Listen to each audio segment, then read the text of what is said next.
Welcome to Inspired Changemakers, a podcast about all the amazing things people are doing to make the world a better place. This podcast is about creating change and the moments that inspired our guests to activate. My name is Julia Healy, and I'm the CEO of United Charitable. Stay tuned to be inspired. Well, Hubert, thank you so much for being on the podcast today. Yeah. So Hubert Payne is an award-winning drummer for Little Big Town. Yes. You also are a performance mindset coach. Yes. And have quite an interesting background. Yeah. And on this podcast, we're here to talk about change and how people can really create change. Mm-hmm. And so I'd like to start with when I first met you, what I was so inspired about is you originally didn't set out to be a professional drummer. No. In the country music scene. No. So tell me where your kind of path first started. So initially, my father was a drummer, so I really admired my dad. I thought he's a great man. He is a great man. I just loved the way people talked about him. So I was attracted to music. Yeah. But he was very like, hey, focus on school, focus on playing drums. And he was focus on football. And he was in Detroit. Yeah. Yeah, so we're from here. Yeah, so you're from Detroit. Yes. And he was a drummer, which I feel like music Detroit, I don't know, the whole Motown, like the whole scene there. Just Big like, time. Yeah. Okay. So in the blood. Yeah. In the blood. Yeah. But I grew up more focusing on sports and football, and education was a big thing with my parents. I say this jokingly all the time. I'm like a lab rat because I attended a charter school of choice, Marcus Garvey Academy, where a lot of community leaders came together, and they wanted to make a school that really poured into young black males, where they controlled the curriculum, and they made it an African-centered school. And I was chosen to go to that school, so I went to that school from second grade up until high school. So, wow. Yeah, that was more of my focus, sports and my African heritage, really. Right. Yeah. And so now college comes. Yeah. And you get a ride to. Yeah. So initially, I got a scholarship to play football at Saginaw Valley State. Okay. Up in Saginaw, Michigan, about an hour, 15 minutes from here. Played there for 2 years, and then my position was changed. And being all in my ego, I decided that I wanted to make football exactly like I pictured it, and I transferred down to Middle Tennessee State in Nashville, which is Music City. Didn't know it was Music City, but yeah, Middle Tennessee. Yeah. Okay. And then what happens? What stopped your football career? So I ended up finishing out football. I actually ended up playing 6 years of college football. NCAA gave me another year. But when I finished playing, I kind of felt like a fish out of water. I felt like I had created this way of being, finding my identity in my sport, identifying as an athlete, a football player, and just kind of feeling like, man, no one cares anymore.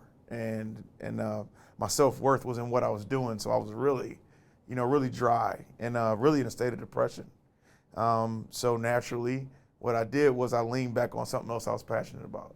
So I did start the musical journey then. I started playing in church. I had never been to church, but I started going to church, noticed that you could play drums in church. That's all it took for me. So I started building from there. Yeah. And what is it about drumming that it really attracts you to it? Self-expression. Now, I did play growing up alone. So I played the first 20 years of my life in a room. And it was just something that was always there for me. Right. I can express myself, the coordination, the creativity, being able to just express, man, this is what I'm feeling right now. And can I figure out the technique to communicate that? Whether it be to my parents upstairs or whoever was listening, was a big deal. And then, so how did you break into the music industry then? So originally I was just getting gigs because of association. So, hey, I know Hubert, he plays drums, call him, right? And I realized if I'm gonna do this for a living, I gotta be special. So I moved to LA for a year and just learned how to read music. I went to LA Music Academy. And then when I came back, we can get into this part of the story, but I had a traumatic event that was the most awesome time of my life. It's a crazy dynamic, but it really was. It really was a springboard for my career. Can you elaborate on that? Yeah. So I came back to town and I thought I had an information gap, right? A lot of times we feel like, man, if I want to go from A to B, it's about figuring out what information do I need. So I'm like, I got the information. I learned how to read. I know how to study. I know my weaknesses. I know how to develop. I know how to practice. I come back to town, and I'm going to a buddy's going away concert. And I'm like, this is an awesome opportunity to tell everybody I'm back in town. And now I can really play, guys.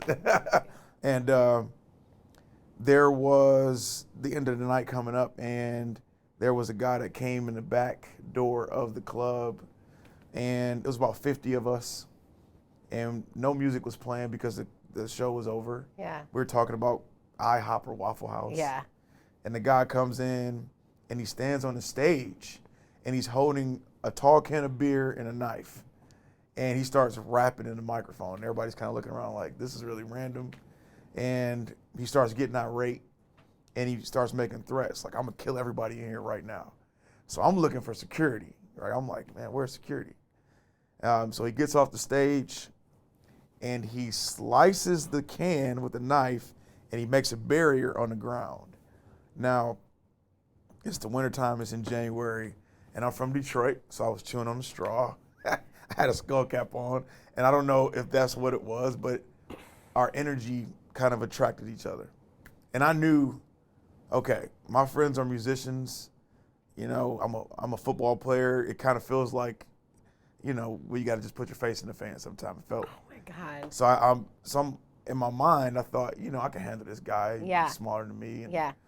And he put the knife to my head. So in that moment, I mean, I'm 40 years old, so I was a huge Power Rangers fan. And I was thinking about the Power Rangers when I was young. One time the Red Ranger was alone, and the goblins were going to get him, and he pretended to be really calm. And he grabbed the goblin's arm, and the weapon went flying. All the Rangers show up. And I thought, yeah, I'm going to do that. I'm going to do that. So I had always planned, a weapon to my head, I'm going to be calm and make a move. So I was calm. I made a move, and the can flew in the air, but he didn't drop the knife. So we started wrestling, and I just tried to muster 3 of the biggest haymakers I could. I missed all 3 of them. He was just jabbing me as many times as he could. And eventually I got away from him, and I looked at my hands, and my palm was just sliced right down the middle of my palm.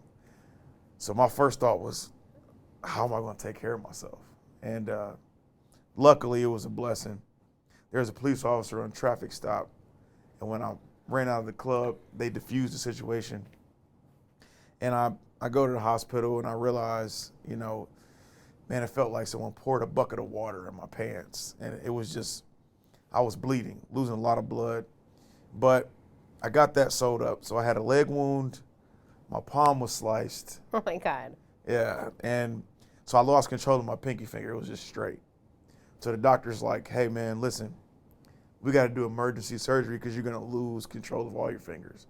And I'm like, I want to play drums. I'm a drummer. I just got back from school. Like, I went through football, and I was trying to play drums. Like, ah.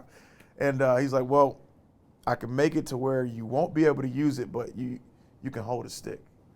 So he gave me this surgery, and I still have a permanent disability from it. Now to think about the surgery, I couldn't play drums for a year.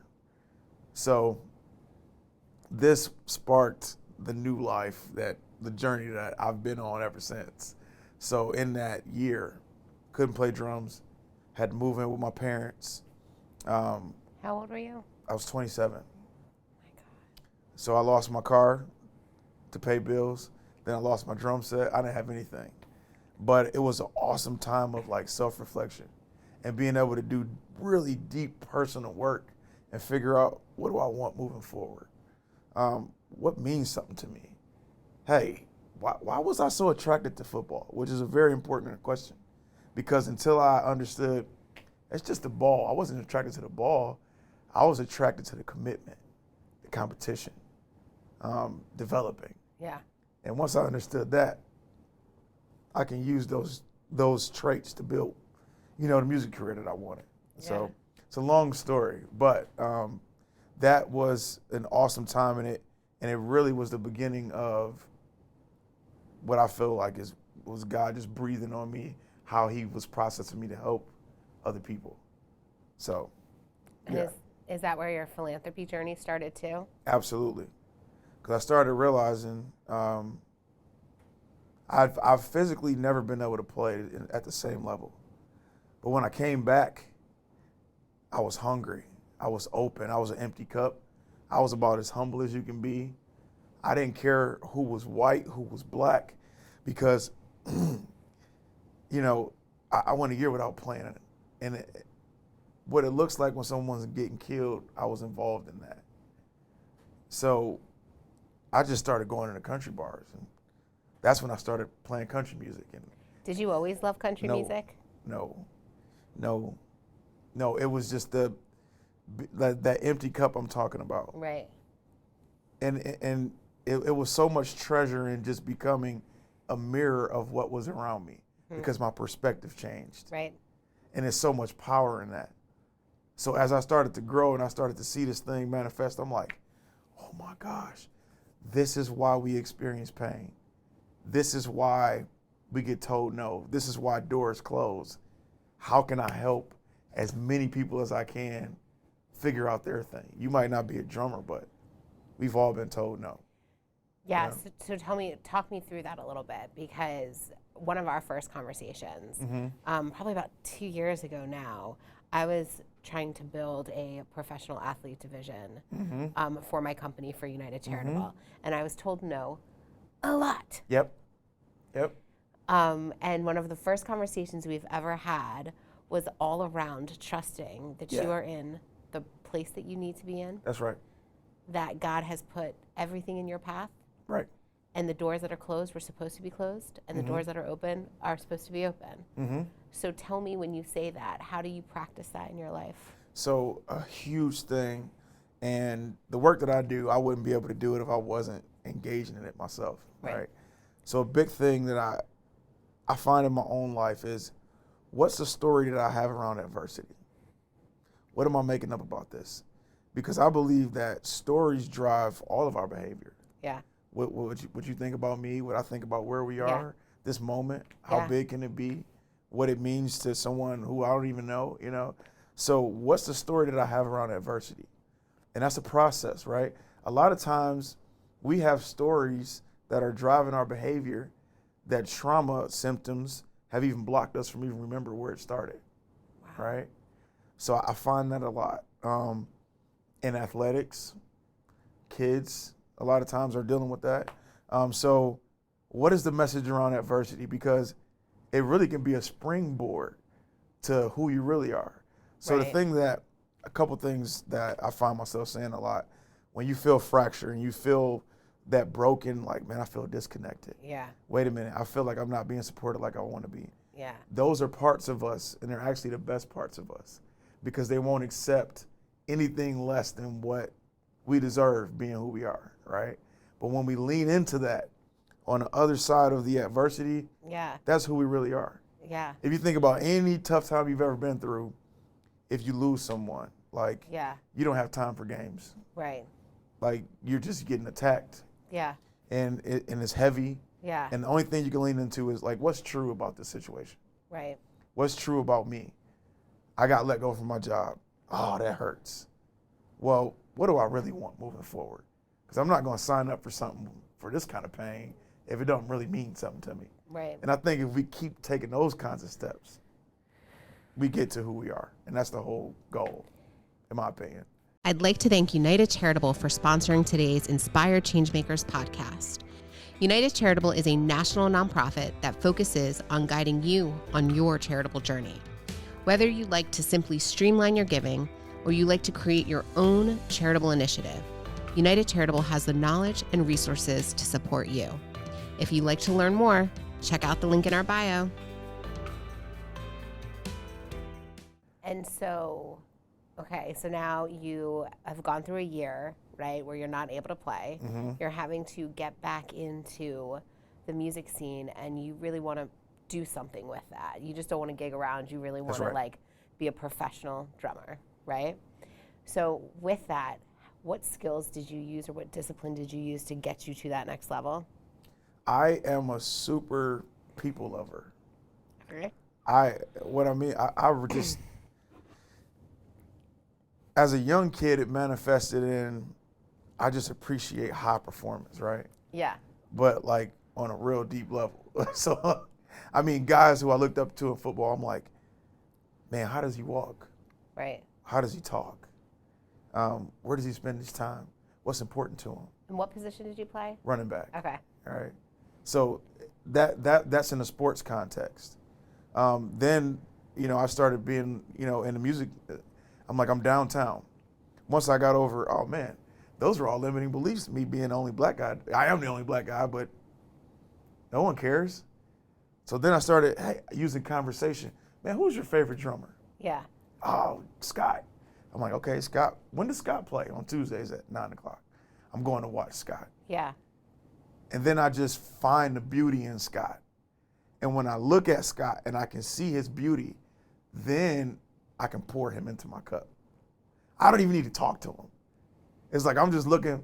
So I'm like, man, if I just keep finding the beauty in 5 drummers a week, and then I spend the time actually trying to build it in my own skill set. Yeah. Over time, even though I started late, I'm just building like this really wide dynamic of different players and different approaches, right? And so I'm like, man, this whole people loving thing is awesome. That's the one thing that I really try to instill, not only in my company and myself and my kids, all of it, is that no matter what we're going through, there's always something. Absolutely. There is always something that we can take from it, that we can learn from it, and it's meant for us, right? And it's meant for those lessons. So was it instantaneous that you got picked up by Little Big Town? Oh no. Happened in like 2 weeks now. So initially, you got to remember, and this is why I feel like the traumatic event was a blessing. Not playing, I was so happy to be playing in a bar, and somebody Right. saying, "Hey, here's $20, play Wagon Wheel. Here's $20, play that Tim McGraw song. Yeah. Here's $20, play George Strait." And I just think the humility. I fell in love with the process. So I went from playing in all the bars, then I was like one of the top call guys down there. So everybody's calling me to play. I'm like playing 2 and 3 shifts a day sometime. And then that went from, hey man, I got a road gig. And then I started noticing, now I'm playing for the artist of the songs I was covering. This is pretty cool. So then the road traveling touring community became my community. Yeah. And then I just worked my way up from there. And fun story, I'm a nerd. So I love Little Big Town. I would always think, man, if I was in that seat, this is how I would do it. And I love their drummer. So I loved him. And when I say loved him, actively, I knew everything about him. I knew he had 5 kids. I knew he was Catholic. I knew his influences, Yeah. Carlos Vega. I knew where he was from, like New York. Yeah. And I got a chance to meet him at a festival where I was playing in an opening band. Yeah. And I had my buddy like, hey man, can you go get Seth? Yeah. I just want to meet him. He's like, yeah man, meet me in a trailer. So we spend the day, and he's just kind of like, bro, how do you know? I'm like, man, I enjoy what you do. And so, fast forward, that guy came and watched me play that night. And I saw him watch me play 2 songs, he left the stage. And then a couple months later, he got the gig with Keith Urban, and he referred me to audition for Little Big Town. No. Yep. And he said, there's one guy that I think could come and, do it justice. So I still had to audition, but Yeah. it changed my life. My first gig was the Super Bowl, and then we flew to London for like 2 weeks, and my wife and I were pregnant, so we named our next daughter London. Oh, wow. And so yeah, it was awesome. I would like to thank Athletes Charitable for sponsoring today's Inspired Changemakers podcast. Athletes Charitable offers a concierge membership service that provides the tools and resources to build a legacy through service. Our athlete-led team has the first-hand experience and expertise to provide hands-on support that simplifies the entire process for athletes and entertainers to reach their social entrepreneurship goals and create lasting impact in their communities. To learn more, check out the link in the bio. That's It's awesome. And so now tell me how you've taken this connectiveness that really has kind of built your mindset and career, and tell me how you put it into your philanthropy. So this is the fun part.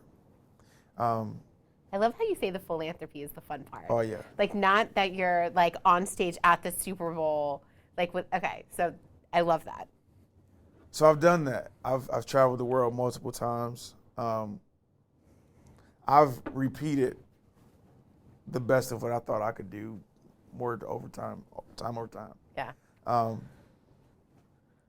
Little Big Town is very supportive of my mission, helping people, serving on a deeper level.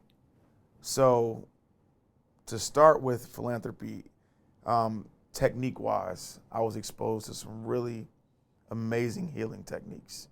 So during the pandemic, I worked at a place called On-Site Workshops. They only hire therapists. It's a 5-day retreat. If you've ever seen Dr. Phil at the end where he's like, all right, we're gonna send you to, On-Site is that place. Wow. People, I mean, you got people who, parents who are like, hey, we're getting a divorce like next week. We just came just to do some deep healing work and see what happens. Then the next couple's like, well, we're not getting divorced, but we lost our kid. And we're just trying to figure it out. And so I got to spend 2 years in these rooms. And Miles Adcox, the guy who owns it, awesome dude, he saw a light in me. He's like, man, I've never hired a coach, but I want you to create a version of the work that we do to spread to people in a coach relationship. Talk to anybody you can. Meet with a therapist. Be on campus. Hang around me, whatever. So for me, I'm like, oh my gosh. These therapists approach walking with people in their darkest moments just like George Strait approaches making a country song, or Little Big Town writing Girl Crush. Same intensity, same intention. And when I saw it and I was able to like learn it enough to articulate it, I'm like, let's go. I'm running into burning fires in people. I'm ready to run. And so tell me about your foundation. So the foundation, it really warms my heart because, you know, you work with my cousin, Hannibal, and he was always telling me like, man, you're speaking, you're doing all these things, like we could put some structure around you and make you run a lot faster. And you can kind of dive into your relationships to help more people. Yeah. And I'm like, oh my gosh. Yeah, I hear you, Hannibal, but let me do this first. He's like, no, we're ready. So now it's been this collision course of I have so much access where I'm going into schools, like I can go and speak in the middle schools. I'm going into colleges and speaking. And I have a playbook on helping people organize their internal environment, right? What does that mean? So this is, we're getting good now, right? It's a good time. So what I found, the same things that stop high performers from performing well or athletes from playing well, yeah, or a dad not showing up properly for their kid or their spouse, it's the same root. It's the way that we're organizing our internal environment. We can't change the content sometimes. So a lot of times when I'm sitting with people in a coach relationship, I'm interested in the content, but not really. The content, what I'm saying is like, you know, this happened to me. People told me I have ADHD, and I'm not saying, you know, you can't be diagnosed with something, but right. We can't change what happened to us. What we can change is the messaging and the stories that we're telling ourselves, right? That's so hard, though. It's hard, not with the playbook. The playbook helps, though, right? So what I believe is, for example, in the playbook I teach when I'm speaking to kids, teams, couples, whatever, and in our internal environment, we have different parts. It's not just like me and my subconscious environment. There's patterns of behavior. There's people, you ever felt conflict? Man, I got one part that's saying I need to go get this done. Mm-hmm. Then I got another part that's shaming me. Yeah. Then I got another part holding a memory of something I did wrong in the past. 100%. So when I say organizing your internal environment, I teach a way not to get rid of those parts, because every part has been created to either protect us from something or navigate through a certain season. But a lot of times what I see is we're organizing our parts in a way for an environment that we're not even in anymore, for a relationship that we're not in anymore. But we're subjecting our new situation, maybe new blessings, new relationships, to an old way of organizing our internal environment, right? So if I can help you, number one, understand what are the stories that are driving my behavior, right? Like, when did they start? Right. Maybe it's someone else's voice. It's a big part. Yeah. Right? And so, wait, that's not even my voice. Right. And so this whole time, while we're asking these questions, we're getting closer to showing up as our authentic self. And that's the whole goal, right? Now, one of the reasons why, when I was working with On-Site, it was awesome. And I'm working with really high profile clients. But to be honest, my friends couldn't even afford this awesome work that I was building. And I'm like, man, I can't, how do I duplicate me? Yeah. How do I serve the people that I'm in relationship with? Right. Like, I wouldn't even be able to afford this upper echelon of help. Right. So what can I build to reach and touch those people? Right. Right? Because a lot of times, I mean, like, even right now, like, my wife and I, we have 5 babies under 11, right? It's a lot. And we need support. But there's a financial bridge that comes with, like, signing up for counseling once a week, and then childcare. Oh, yeah. And my heart is like, man, maybe if there's someone in the gap, marriages will stay longer together.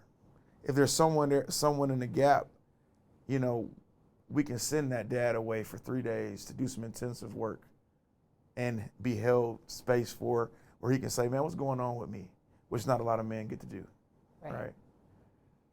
And in this whole creating change and trying to have people, as you said, live their authentic or be their authentic self, why is going through those it's painful, because it's not easy to work through this stuff. It takes a lot of courage. Yeah. But why do you think it creates change? So you can't heal unless you feel. I don't want to remember that. That's very good, though. That's really, Oh. Yeah. So, but here's the thing. A lot of times we associate healing with, man, I just need to figure out how to deal with what happened to me. Yes. But really, here's the gift. We're not healing just to figure out what happened and go through and be able to deal with it. We're healing to be able to accept joy, right? To be able to accept when someone actually loves on you. Because what happens is we form a defensive posture when we're hurt. And we create no space for it. We create no space for it. So when you got your dukes up, you can't give a hug and you can't receive one either. Right. Right? So not only are you, having a message that's like making you show up less than what you are, you can't even accept when somebody's saying, come here. Right. Look at this opportunity I got for you. Right. Look how I want to show up for you. You're making up a story, and and I say this all the time, you'll find what you're looking for. If you want to be defensive and you want to look for the pain that which is natural. I don't want to be hurt again, so I'm going to look for, where might I get hurt? Right. What even looks similar to where I'm not doing it, Yeah. So I have a question. Yeah. So I have a question, like I've been asking you questions this whole time. Sorry, but so many of the times I feel that when we're trying to take on these battles or teach these lessons, especially when you're talking about like going for something, sometimes it's compartmentalized for me. So like that's what I never understand about it. It's like professionally, I'll go for that home run. Like I will swing that back, I will get up to bat as many times. But personally, it's really hard for me. Yeah. And so it's very hard for me to accept that it's how can I do so well in this, but struggle in this? Yep. You know? Yeah. So think about this, right? You have a group of parts that are organized for your work situation. Yeah. Now, here's why I love working with high performers and athletes, because you're confident, you have memory of success, and a lot of times we struggle taking that culture and applying it to another area of our life. Right. But in our parts work, Yeah. we will be able to map out and say, these are the parts that are at play when I'm killing it. Yeah. How do I do now? Let's duplicate Yeah. that for me. Right. Right. Because what I see the most is like the hardest thing is self-love. It's the hardest thing. And it comes out, for at least for me, especially being like a mom and a wife and a CEO, and I teach community college. I teach accounting at the local community college at night because I love teaching, and I think accounting is the sexiest subject ever, which no one said ever. But like when your kids ask you one too many questions, and you're like, like I physically can't have you, you know, and you turn into a version of yourself that you're not, you know, like, and you're like, and then you go, where did that come from? They ask like, can I have more green beans? And you're like a dragon. Do you know what I mean? Right. Like, and so I think it's crazy. So I love that, managing your internal environment and understanding. Yeah, yeah. So I teach this a lot. I call it role agility. Role agility, okay. So if I'm working with your internal environment with the same intensity as I've seen people write hit songs, the same intensity as I've seen athletes go to the NFL, Right. we are working on your internal environment. You will develop the ability to change roles. It's almost like it's emotional intelligence, right? Right. That you tap into the other side, like literally, like, is it like Power Rangers? What is it, like Mighty Morphin Power Time? Yeah, you can literally step outside of your body, right, and adjust your posture if you can get that visual. That's crazy. So it's almost like instead of just reacting, I have role agility, and I can say, man, what does this role require of me right now? What does love look like from this role? And that's how that's how you show up as the best version of yourself. And why do you think this needs to be accessible for like the community of people that you grew up in, or the people that can't afford it? So a few things. When I first got hired with Onsite, I had to go through training, and I trained with 12 other therapists. And the first thing was like 100 hours of experiential psychodrama, right? So a few things I noticed, being an African-American man from the middle of Detroit. We would do feelings check-ins. And people would go around the room, they'd be like, all right, Hubert, it's your turn. And I'm like, I just don't even have the language you guys have so much language to express what's going on with you, right? And what I realized, man, this is telling me I'm not spending enough time holding space for me. Right. Because I don't even have language to talk about, and this is where I am right now. Right. Right? Because I never felt like it was okay. Right. So number one, permission. Like a lot of people in my community where I grew up, and it's just like you have permission to take agency on how you feel right now. It's not weakness. It's actually bravery, right? We're not going to stop there. So once you take account of, hey, this is where I am, right? Now, the skill of like, this is a big thing, especially, I tell my wife this all the time. Told somebody the other day, I've been married for 11 years. When I got married, I knew how to become a better drummer. I knew how to be a better athlete if I wanted to. I didn't know how to work on me. I didn't have a process. I didn't have technique, right? So mental health is it's a buzzword right now. A lot of people are talking about it, and I think that's awesome. But it's the same as saying, Obesity Awareness Month. Yeah. Like, what are we going to do about it? Right. So to play offense. Right. My vision and what I want is for more people to be able to wake up and feel like, you know what, I know how to take agency and hold space for myself, and I know how to work on me. Right. I got some tools to figure out what's going on in my internal environment, right? And it's funny because I am in a cohort of a lot of professional women, and we spend a lot of time kind of analyzing why do we need the validation for the feelings that we have. And it's really funny when you get, again, these higher performance, especially these executives, C-suite executives, and we're talking about like we have a feeling and then we want validation for our feeling. It's crazy how we don't have the tools to understand our emotions to the point that we need you to tell me that that emotion is okay. Does that that's crazy.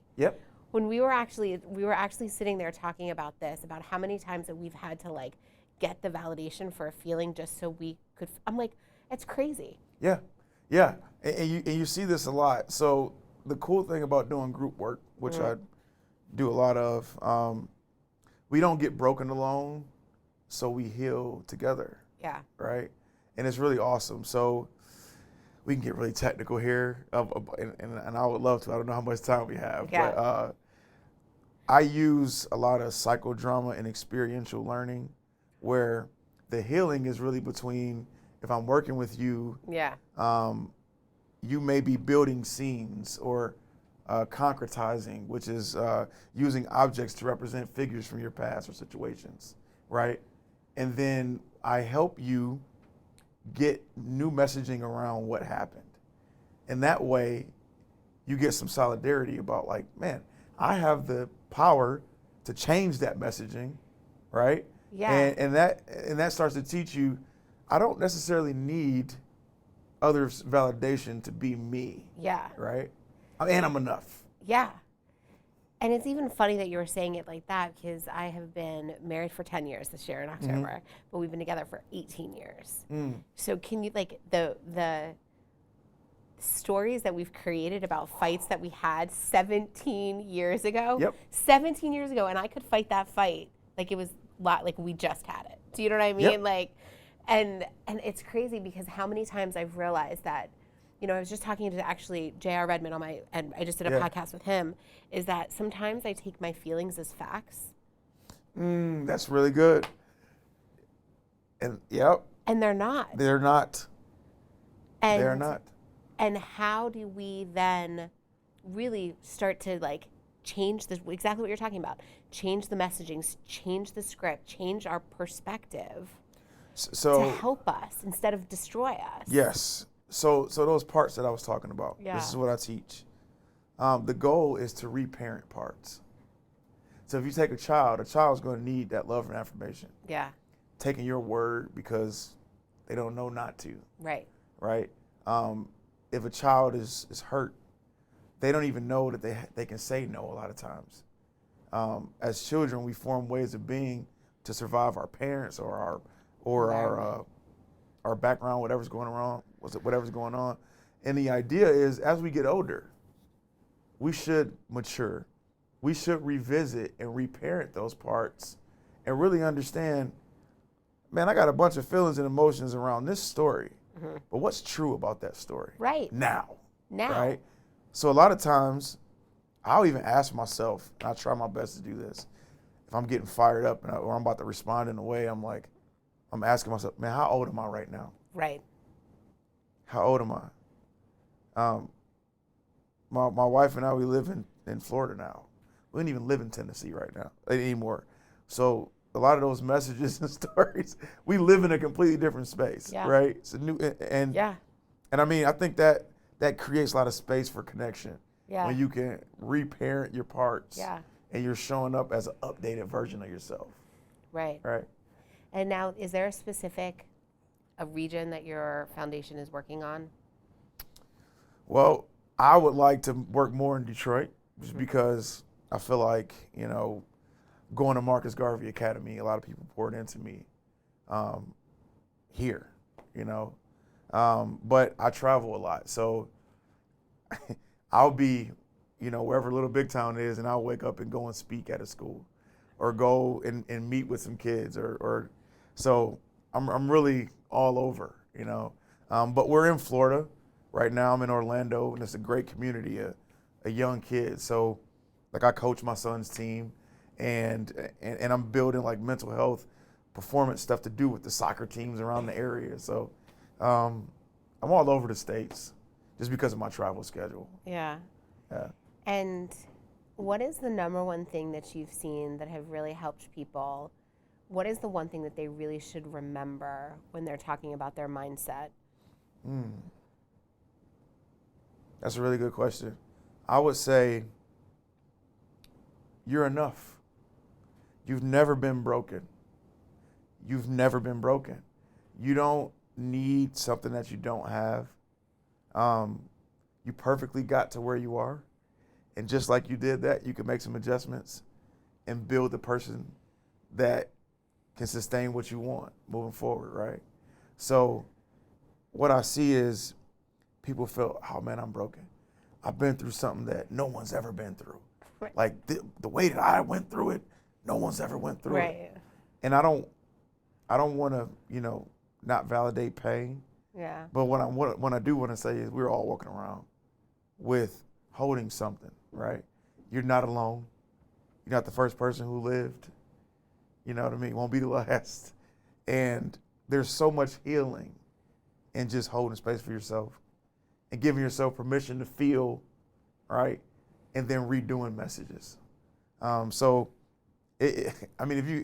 talked a whole lot, shared a bunch of stories, but the idea of you can play offense by organizing your internal environment and redoing your messaging or holding on to messaging that's working, right?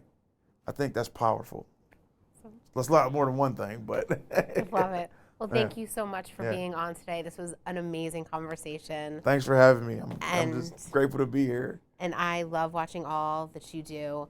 I love how you address managing your internal environment because there's so much stigma around talking about your mental health.